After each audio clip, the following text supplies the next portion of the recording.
உத்தராகண்டில் மேகவெடிப்பு காரணமாக ஏற்பட்ட பெருவெள்ளம் வெறும் 20 நொடிகளில் இந்த கிராமத்தையே விழுங்கியிருக்கிறது. உத்தரகாசி அருகே உள்ள தாராளி கிராமத்தில் திடீரென மேகவெடிப்பு ஏற்பட்டு குறுகிய நேரத்தில் அதீத கனமழை கொட்டி தீர்த்தது. இதனால் அங்கிருக்கும் கீர்கங்கா நதியில் திடீரென வெள்ளப்பெருக்கு ஏற்பட்டு தாராளி கிராமமே தண்ணீரில் அடித்துச் செல்லப்பட்டது. மணிக்கு 43 கிலோமீட்டர் வேகத்தில் வந்த வெள்ளம் சகதியுடன் சீறிப்பாயும் காட்சிகளை உள்ளூர்வாசிகள் பதிவு செய்துள்ளனர். இதில் மக்களின் கூக்குரல்களும் வெள்ளத்தில் சிக்கிய ஒருவர் சகதி படிந்த நிலையில் உயிரை காப்பாற்ற தப்பிக்கும் காட்சிகளும் சமூக வலைதளங்களில் பரவி வருகின்றன. இந்த வெள்ளத்தில் சிக்கி உயிரிழந்த 4 பேரின் உடல்கள் மீட்கப்பட்ட நிலையில் 50க்கும் மேற்பட்டோர் நிலை என்னவென்று தெரியவில்லை. ஹர்ஷில் பகுதியில் உள்ள ராணுவ முகாமில் இருந்த 9 ராணுவ வீரர்களும் மாயமாகியுள்ளனர். ராணுவம் மற்றும் தேசிய பேரிடர் குழுவினர் மீட்புப் பணியை தீவிரப்படுத்தியுள்ளனர்.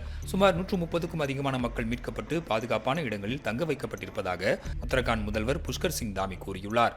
ஆனால் கனமழை தொடரும் என வானிலை ஆய்வு மையம் கணித்திருப்பதால் மீட்புப் பணியில் தாமதம் ஏற்பட வாய்ப்பிருப்பதாக அஞ்சப்படுகிறது.